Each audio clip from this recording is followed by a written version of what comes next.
We're glad to have you here today. We are once again joined by the incredible Monica Early, our Chief of Protocol here at WisdomHarbor.com.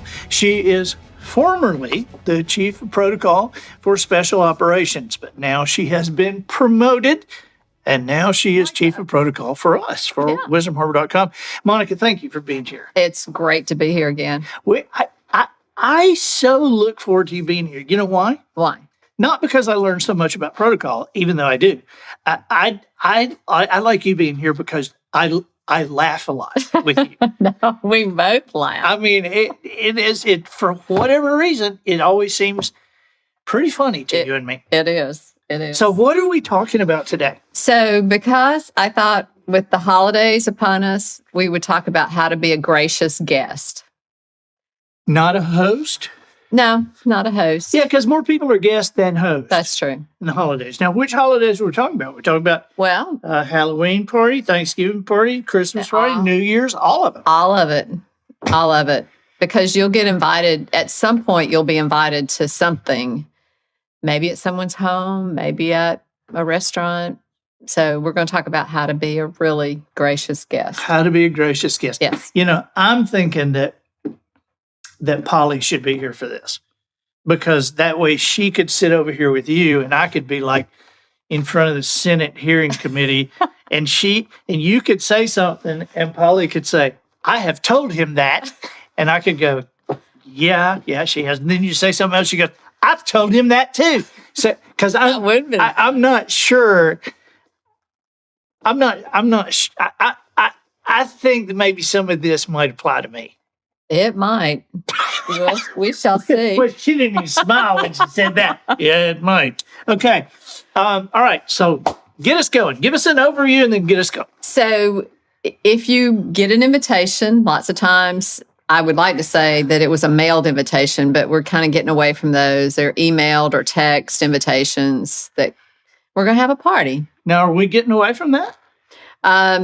There's a lot of people that have gotten away from mailing an invitation, typing up a card, inviting you to an event at their house. Having the card made by the stationery people. Right. And you can make them yourself. You know what I say? What? What I say that you should do, so that you still have the, what do you call it? You have the class of having sent a card. Right.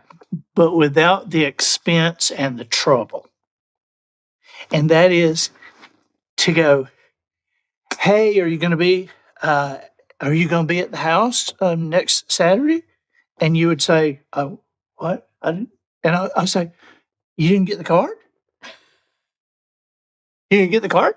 And you go, no, I didn't get the card. It's like a stationery, like engraved thing that, like from this.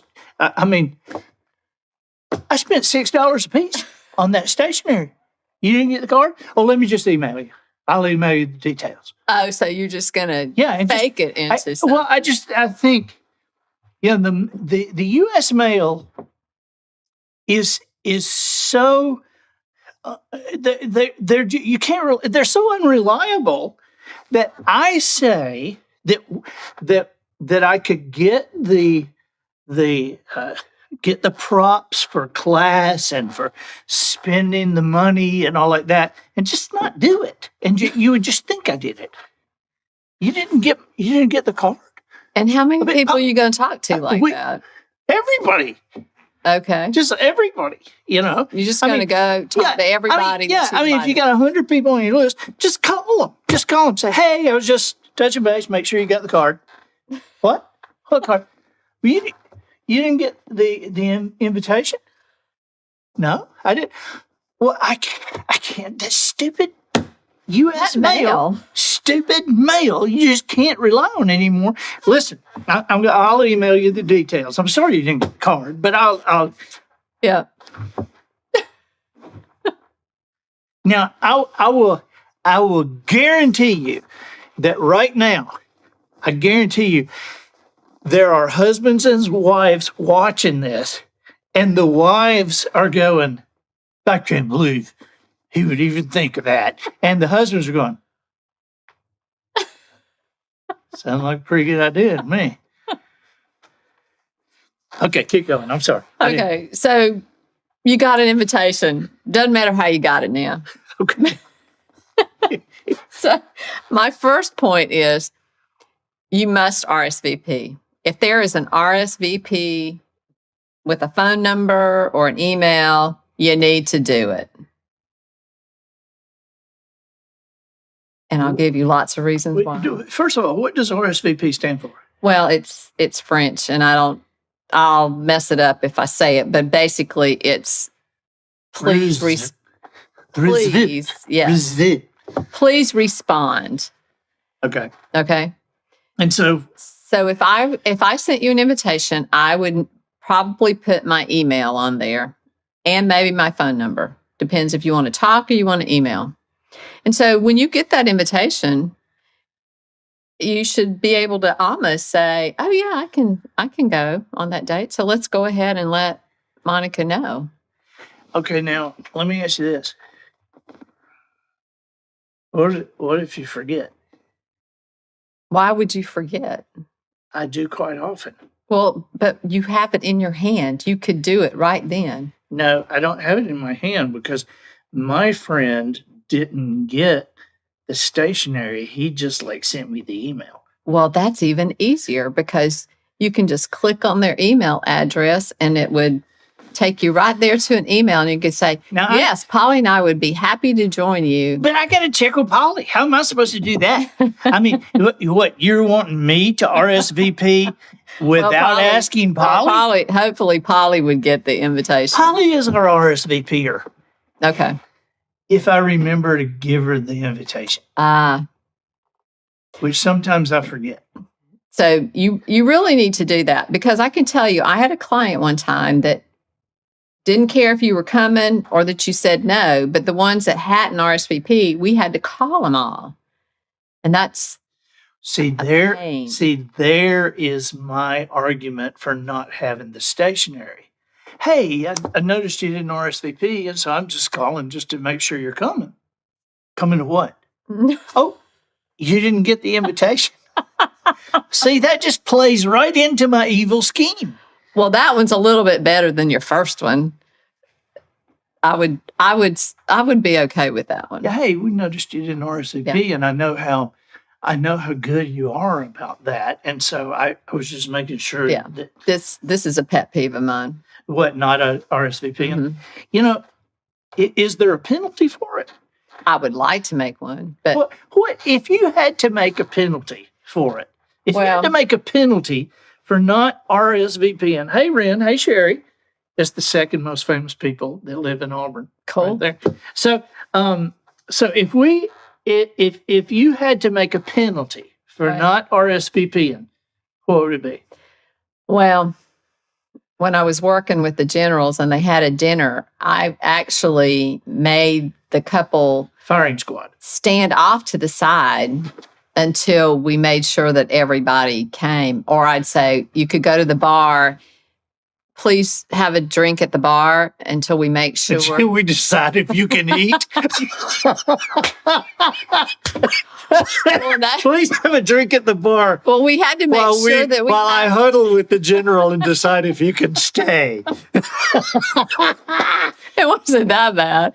But no, sometimes we would have people show up to an event, not at his house, but at the club, if we had something at the club. And we always had room. At the south side? Sound side. Sound side. Yes, absolutely. Something like that. We'd put a table at the back of the room. Put a table at the back of the room. These are non-RSVP. Did you put a sign above it? That would have been nice. But honestly, we always made it work. Always. But I couldn't escort them to a table because we didn't have a place for them. And we always put out name cards, And if somebody personally invites you to their house, they want to make sure that they have food and things as we go down the list to talk about. I think this is awesome. I think this is just awesome. I think that if you see them at the back table and say, hey, we have fried chicken, but we don't have enough green beans and there's no dessert for those of you who didn't RSVP. So just know that we're doing the best we can. Would you like some Fritos while you wait? There were lots of things as working with the military and working with clients now that I would like to do like that, but I will put on the face and graciously say, give us an opportunity to make this work. You know, That would be that's scary enough. yeah. Give us an opportunity to make this work. I mean, you got to be nice to them, you know. But if you would just RSVP to begin with, you might have been sitting at the head table. Never know. Never know. So,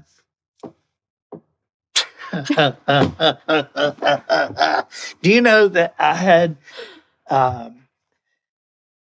I had a party, and I say I did, Polly and I did, but this was my idea. Polly didn't want to do it, but I did, and it worked. And we invited people to something and didn't tell them what it was for. oh no. and we just said, hey, you're invited 7 o'clock, such and such a date, and casual clothes, and people came back and said, what You is didn't say it was dinner or a No, I buffet didn't say. I didn't say. or an icebreaker. Yeah, or I didn't say. anything. And they said, like, well, what is it? And I said, well, I'm not going to tell you. And they said, well, we have, we have some plans, and we might be able to mess with them if we knew. Mhm. What I said, well, that's all right. And they said, you're not going to tell us what it is? And I said, no, I'm not. And they said, well, how are we supposed to find out? And I said, well, you can either be Come there and by. find out, or you can, find out afterwards from Right. somebody who was there. And actually, what it was Gordon Mote. Mm, We put everybody in the living room and had Gordon Mote do a concert for that'd be 50 or great. 60 people. And of course, a lot of them didn't show up. Right. But the next time we did it, they showed up. I love it. Okay. So what were we talking about? Okay, so we gotten through the RSVP. You need to do it. You just need to do it. So I'm going to do it now because you've scared me to death. yeah. I mean, you've scared me that somebody's going to be mean. Well, if you're going to somebody's house, you need to they need to make sure there's enough food. Let's polish up. Let's polish up to RSVP for us. Right. Okay. And so she does it. So you don't have to worry. She does. So If I remember to tell her we've been invited. this is true. So I put in here number 2 is, what does being on time really mean? If you're going to the event, what does it really mean? Well, I know what I think it really means, but what do you think it really means? Well, it depends on what you're invited to. If you're invited to dinner, and on there it was an icebreaker first and then followed by dinner. Let's just say you're going to someone's home. Okay. You want to be there. I don't want you to be there 10 minutes ahead because everybody's still getting ready. But you don't want to be standing at the door at 5 o'clock. If 5 o'clock was yeah. A minute or 2 late, not an issue. If it's a stand-up buffet, it's an icebreaker. You've got a time, a window to be in, then go sometime in that early window. But you want to stay close to the hour that you're invited for. So dinner, we're not doing Bear Bryant time. 5 minutes early. Right. If you're most people don't just walk through the door and make you sit down.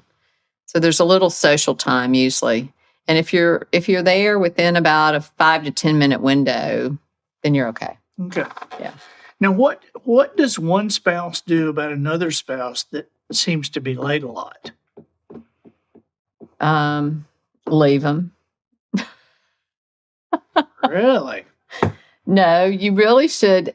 I have heard of that being done. I I- hadn't done it, but I have heard of it being done. Yeah. Well, I can't imagine Polly's late for anything. Is it you? It's not me. Oh. And let me just say this. Polly is only late for things that she doesn't mind being late for. Well, I don't You think know? she would be late for dinner. No, she's rarely late for dinner. Yeah. I mean, at someone's home. Right. She right. wouldn't be Yeah. late. No, she's not late. Yeah. She's not late. Yeah. So it's just, just be, But a ball game, a movie I want to see. so it's when she's doing stuff with you. Cleaning animals, fish. Yeah, I'd be late for that too. Yeah, yeah. Yeah. Anyway, all right. Okay. What's next? Should I bring a hostess gift?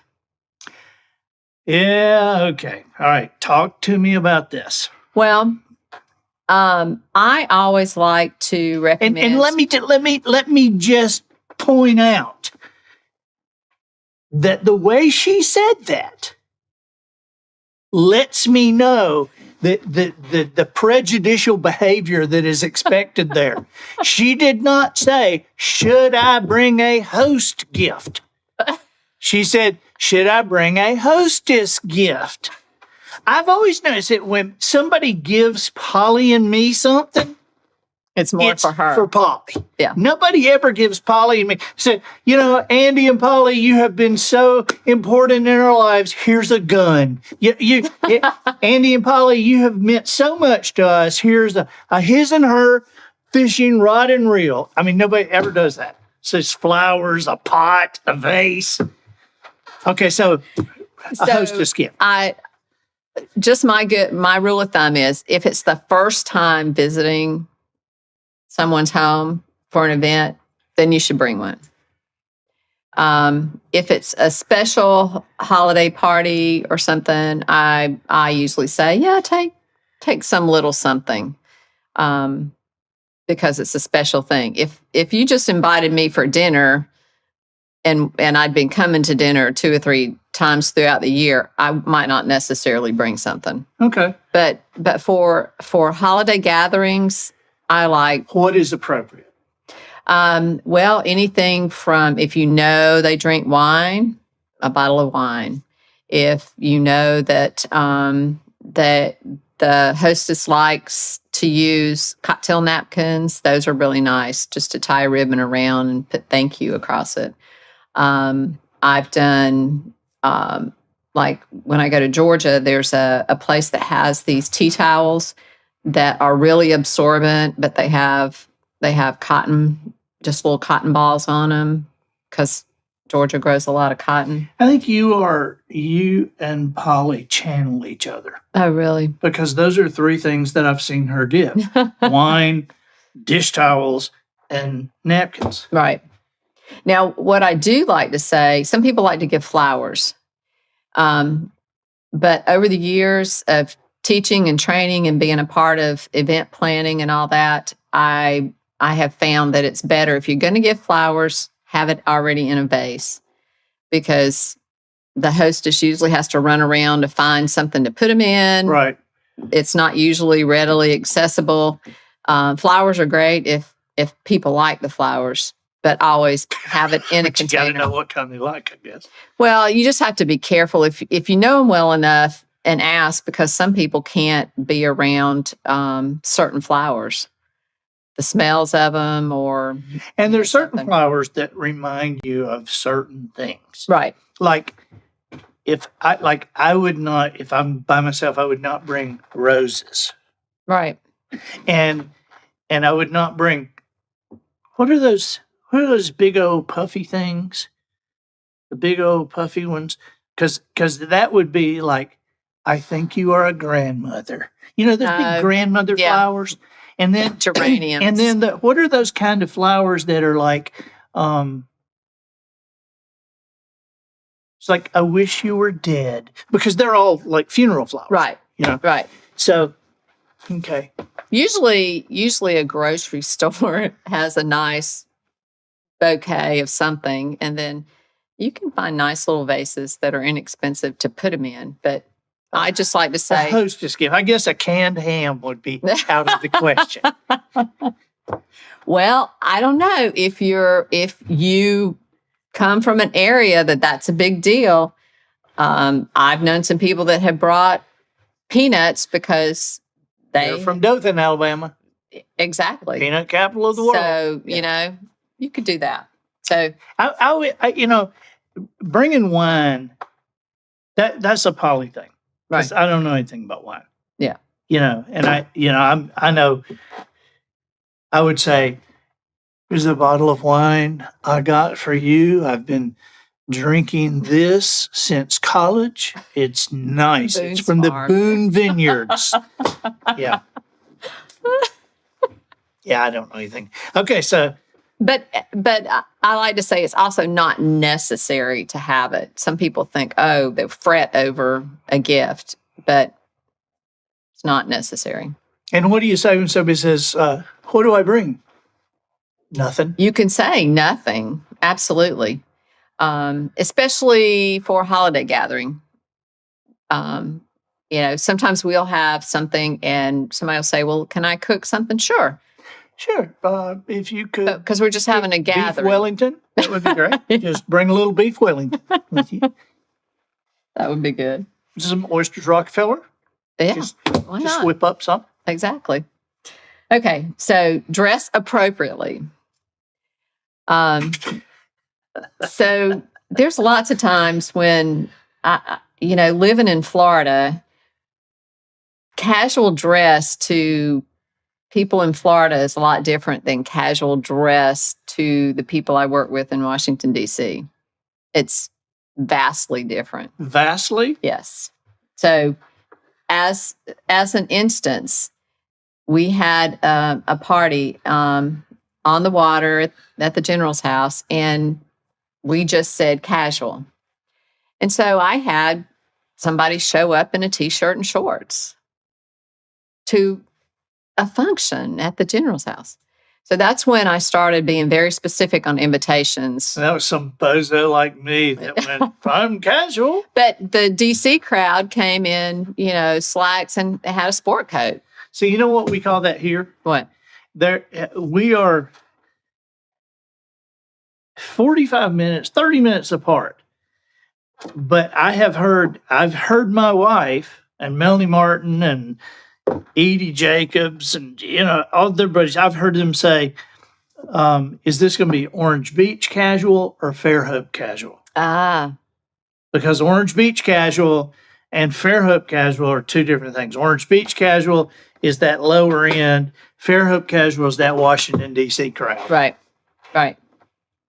So, So if it's going to somebody's home, you're usually safe because if you know it's going to be dinner and it's hot and it's, shorts is the thing, but I always have on a nice shirt. I wouldn't say throw a t-shirt on unless you were going to be playing games out in the yard or something. right. Okay. Yeah, All right. just All right. prepare yourself to talk to everyone. Don't be a wallflower. And I like to, when you're going to business events, when I'm doing training there, I tell people you've got to meet 3 people before you start eating the reception food. It's just what you need to do in business. It's kind of the same thing in social. Don't just come in and go over to the corner and sit. I like to try to do the same thing. If there's people I don't And know. don't just go eat, even if it looks like they're going to run out of the cocktail wings. Well, and they're not going to do that. Okay. But you don't get invited just to sit there and not participate. Right. And even introverts, if you work at it a little bit, you may be tired by the time you get home, but at least you made the attempt to meet somebody new, talk to somebody, learn what's going on in the neighborhood. If there's something happened, look online for the newspaper to see what's going on, to have something to talk about. Now, I just got to say something. Okay. I know you're shocked, I know. but you know, when you say that, Mhm. you're not invited just to say, I am aware that people look at me and believe that I would just spin across a room and bounce off the walls at a place like that. But I got to tell you, that kind of thing wears me out. Yep, I agree. It wears me out. Right. But I still got to do it. Yes. Okay. At least 3 or 4 people. Oh, I'm going to talk to everybody. Yeah. But still, Yeah. What I mean, I've never said to anybody, you know what? You wear me out. I've never said that. Never said that. I've thought it a couple of times. well, and you just kind of know, pick some subjects that you want to, we've talked about that on how to, how to make small talk. So Yeah, we've had a show on that. yeah. And but you know what? I'll tell you one thing. This doesn't wear me out, but it gives me great conversation for when we leave. Is people cannot get the names of my books right. Ah. And so it's funny to me that they can't. And it's funny to my family and friends that they can't. Yeah. Because people will come up to me all the time and say, oh, I love your book, The Traveler's Guide. The Traveler's Guide, it's just my favorite. And the book about the old man, The Watcher. I love The Watcher. And The Lost Coin. Oh, The Lost Coin changed my life. I Yeah. would never have thought that. Oh, yeah. Oh, you know your book, How Do You Kill 1,000 People? You know your book, How Do You Kill 1,000,000 People? You know your book, How Do You Kill 11 billion people? You know your book about how you kill 11,000 people? I mean, nobody can get the number right. It's like, come on. It's an easy number. It's right there on the cover. I want to go, keep trying. Come on. You can get it. Oh my goodness. That's funny. That is funny. By the way, this is just a noticer thing. I'm just going to throw this in here just for your what you just said there. Right. The last 2 things you said. What did you say? Do you remember what you said? Not specifically. That's funny. Right. You were through laughing. Okay. Do you know what you say to somebody when something's not really funny? I mean, if it's funny, you laugh. You just laugh. But if it's not funny, You said that you go, funny. that's funny. That is funny. That is very funny. And so a comedian friend and I, we worked on cruise ships together. We noticed this like 30 years ago. And so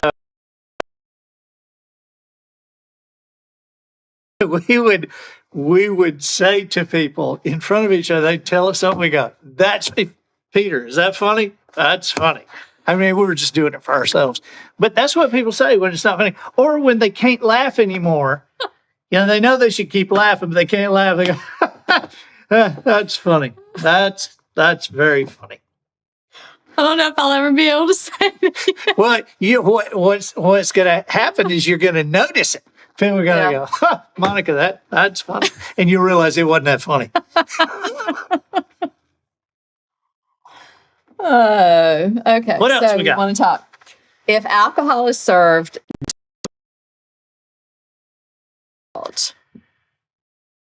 It has been my experience watching people that by the time they think don't overindulge, they already have. Yeah. It's you've got to be self-aware. And it's really interesting when we do the generals training, they've paid for their meal and they've already paid for their alcohol. So they get one glass with whatever goes with the, when we do all the, What do you mean the general's meal and they paid for it? they pay for their meals to get their training. Oh, they're training. Right. Yeah, They're training. okay. So with every course, there's a different, different wine. You have white with the fish and red with the meat. And so they only get the one glass. They pour it after they serve. And so somebody will drink theirs really fast and they'll say, well, can we have another glass of wine? And the wait staff says no. Really? They do. Because one, they didn't pay for extra wine, but two, they don't want them The overindulging. real reason is we don't want to see a drunk general. Right, exactly. I just want you to enjoy with your course. So, and that's, you can't call off anybody if it's at your home, but you hope that you're smart enough to. Yeah, I always wonder when because occasionally we all see people overindulge. Mhm. You wonder, did you drive here? Right. Now, I've had people ask people that and offer to take home. So, Do you know, one time at our house, we had a Sunday school party.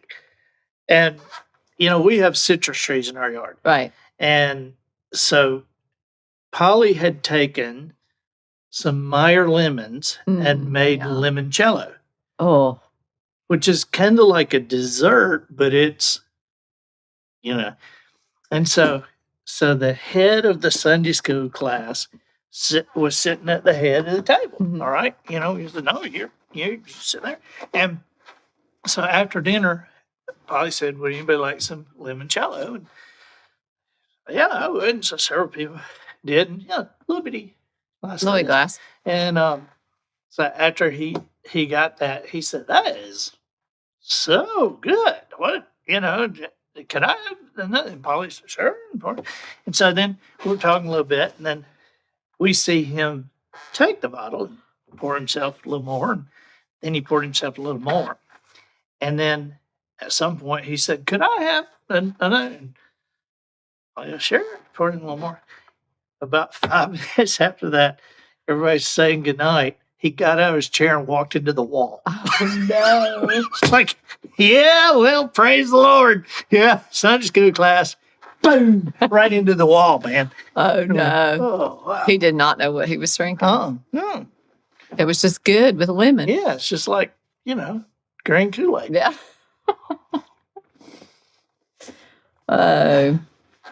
Okay. So the next thing kind of goes with the time of how long you stay.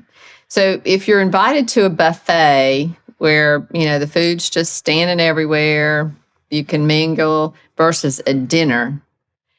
So it's easier. To me, it's easier when you're at a dinner because most people invite you to a dinner. They have a little social time before, sit down to dinner. Dinner is your entertainment, your everything, and the clients that I've had, when dessert's over with, and they might serve a coffee and then stand up and it's time to go home. Right. So everybody leaves together. At a stand-up or a drop-in, you might decide yourself how long to stay. So at least stay long enough to eat, visit with people. Don't leave too early, but you kind of What do you do when people are just like hanging around? Well, you could just say it's time to leave. No, Hey, really. It's time for you to leave. I think usually once people start leaving, especially at a stand-up, most people won't stay unless they're your really close friends and you don't mind them hanging around and help you clean up and Right. stuff like that. You know what? Adam. You saw Yeah. Adam. You know what Adam says to What? get people off the phone? What? So, well, let me let you go. No? I mean, even if Yeah. even if they call, Right. well, let me let you go. Yeah. No, I get it. I think for holiday parties, you just need to, people are inviting you for a festive, having a, thanking you for friendships or, let's celebrate a little bit. And you just don't want to overstay your welcome. My favorite get out of my house is Joe Bullard. Joe Bullard owns all the car dealerships, from Mobile. And I've seen him do this before. It's like at 9:00. Joe goes, well, I'm going to bed. Y'all stay as long as you want to. And of course, he's turning out the lights. Y'all stay as long as you want to. Just feel free. I'm going to bed. Ding, ding, ding. Lights are going out everywhere. Okay, I guess we'll leave. That is funny. Yeah. This has been awesome. Anything else? Just one last thing is to always make sure, even if it's stand up, you leave early, anytime you get ready to leave, make sure you thank the host and hostess. Gotcha. Even, you don't make a big spectacle if you're sneaking out or something, but do find them and thank them for the invitation. Yeah. Yeah. Let them know you were there. Exactly. Yeah. This is awesome. Thank you for doing this again. We love it when you visit every month. I love it too. This and again, this has become just such a favorite of people on wisdomharbor.com. And I'm hearing that people are bringing their families around and talking to it with their kids after they watch the show. And that's good. And people are laughing, which is always, it's always good to laugh. That's good to laugh, I mean, especially, and if you can't laugh, what do you say? That's funny. That was funny. That's funny. All right. Well, thank you for being with us, and we'll see you next month on another protocol conversation.